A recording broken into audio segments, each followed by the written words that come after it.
Ako si Florida, isang dalagang may dugong Muslim na naninirahan sa Persia. Dito ko rin nakilala ang aking sinta. Mapagmahal, na respeto, isang prinsipeng iginagalang. Walang iba kung hindi si Aladdin, makatarungan at matapang.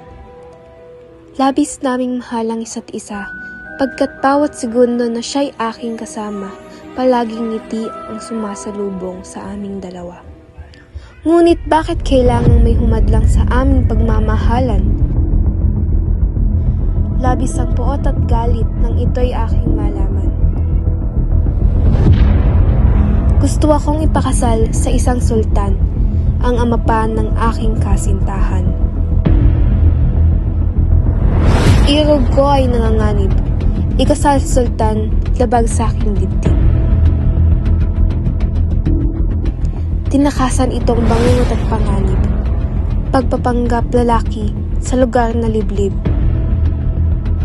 Isang babae ay natagpuan, sa kagandahan ako'y bilib.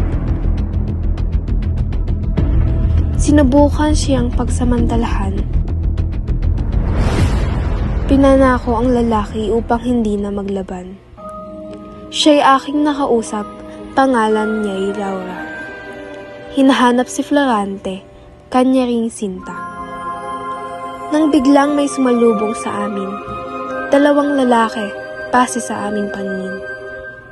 Ito ay si Florante at Aladdin, ang irog, ang minamahal namin.